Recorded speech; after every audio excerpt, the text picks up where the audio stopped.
วัสดีค่ะสวัสดีเพื่อนๆทุกคนนะคะกลับมาพบกันอีกแล้วกับพลอยประพัชชาค่ะพร้อมกับมีเรื่องราวดีๆนะคะเกี่ยวกับความสวยความงามมาฝากให้กับเพื่อนๆทุกคนของพลอยอีกด้วยสำหรับสาวๆคนไหนนะคะที่อยากจะมาอัพลุคตัวเองเนี่ยให้เป็นสาวหน้าสวยฉ่ำวาวสไตล์เกาหลีแน่นอนค่ะว่าหน้าฝนอย่างนี้ต้องมาแต่งท้าลมฝนกันสักหน่อยแล้วนะคะยังไงก็ต้องติดตามชมคลิปนี้นะคะกันจนจบรับรองว่าจะได้ลุคที่สวยฉ่ำวาวอย่างแน่นอนค่ะและในวันนี้นะคะพลอยขอเลือกใช้เครื่องสำอางจากmisaekyeonn 4 ตัวนี้นะคะที่จะมาเปลี่ยนลุคของพลอยให้เป็นสาวฉ่ำวาวสไตล์เกาหลีค่ะและนี่ค่ะคือสิ่งแรกที่พลอยจะใช้นะคะพาร์เมอร์หอยทากmisaekyeonnค่ะตัวนี้ดียังไงนะคะเพราะว่านอกจากที่เขาจะช่วยในเรื่องของการกระชับรูขุมขนแล้วนะคะยังมีส่วนผสมของหอยทากอีกด้วย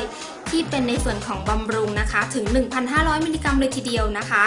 ก็จะช่วยในเรื่องของการเตรียมผิวให้ฉ่ำวาวแล้วก็ช่วยกักเก็บความชุ่มชื่นได้นานมากเลยทีเดียวค่ะเกลี่ยพาร์เมอร์ให้ทั่วใบหน้านะคะ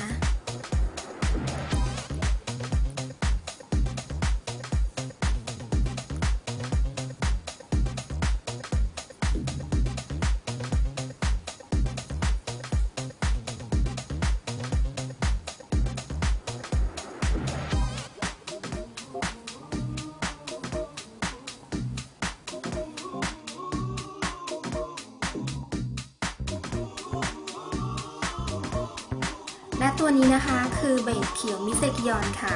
พลอยจะใช้ในขั้นตอนที่2นะคะตัวนี้จะช่วยให้ใบหน้าของเราเนี่ยมีความเงาวาวยิ่งขึ้น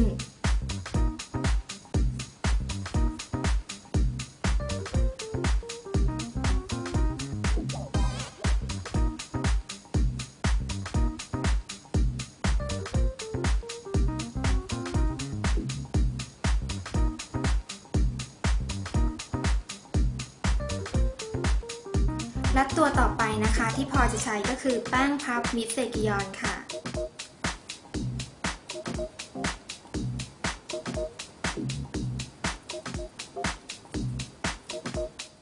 และตัวต่อไปนะคะที่พลอยจะมาใช้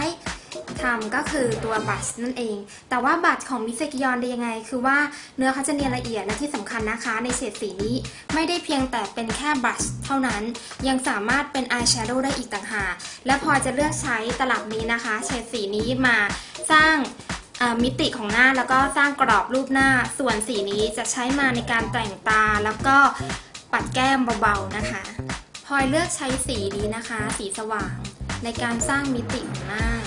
ลงไปบริเวณหน้าผากค่ะแล้วก็จมูกแล้วก็บริเวณใต้ดวงตาทั้งสองข้างนะคะและพลอยก็จะเลือกใช้สีเข้มในการสร้างกรอบรูปหน้าโดยการไล่ให้ได้รูปตัว V นะคะค่อยๆไล่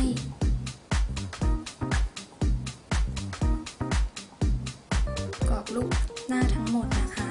แล้วก็ปีกจมูกจากนั้นนะคะใช้ทุกสีในตลับนี้ปัดแก้มทั้งสองข้างนะคะโอเคค่ะก็เพียง4ขั้นตอนง่ายๆนะคะที่พลอยได้บอกไปทั้งหมดนี้ก็สามารถเปลี่ยนใบหน้าของเรานะคะให้เป็นผิวหน้าที่สวยฉ่ำวาวสไตล์เกาหลีได้แล้วค่ะต่อจากนี้ไปนะคะก็ให้แต่ละคนเนี่ยไปเลือกกันเลยว่าอยากจะแต่งออกมาให้ได้โทนไหนหลังจากที่เราได้ลุคฉ่ำวาวเรียบร้อยใช่ไหมคะเราอยากจะแต่งออกมาเป็นลุคแบบว่าเป็นโทนธรรมชาติก็จัดตาไปเบาๆหรืออยากจะแต่งออกมาแบบ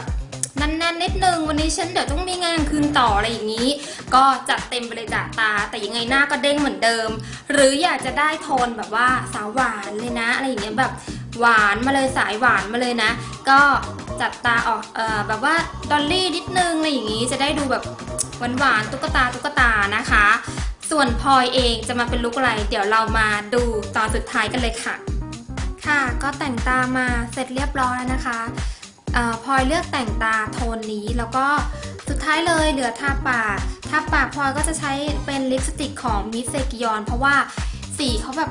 คุณภาพแน่นนะต้องพูดเลยเพราะว่าเขาเป็นเนื้อแมตต์นะคะก็พอๆกับแบบดีกว่าอะไรนะ Wet n Wild อ่ะไหนจะทาพลอยจะทาสีนี้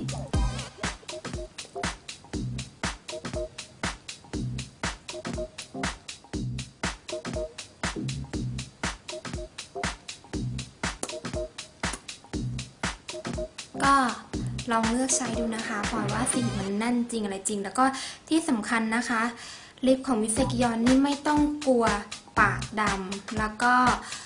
เป็นสีแมตต์ที่ติดทนนานทั้งวันเลยจริงๆค่ะเสร็จแล้วค่ะลุคฉ่ำวาวสไตล์เกาหลีในวันนี้นะคะก็คิดว่าคงจะเป็นประโยชน์ให้กับทั้งสาวๆที่แต่งหน้าไม่เป็นหรือว่าแต่งเป็นกันอยู่แล้วนะคะยังไงก็อย่าลืมไปแต่งตามกันด้วยนะคะให้ดูใกล้ๆว่ามันฉ่ำวาวเงาขนาดไหนนะคะรับรองว่าไปแต่งตามลุคนี้ฉ่ำเด้งแน่นอนค่ะสวัสดีค่ะ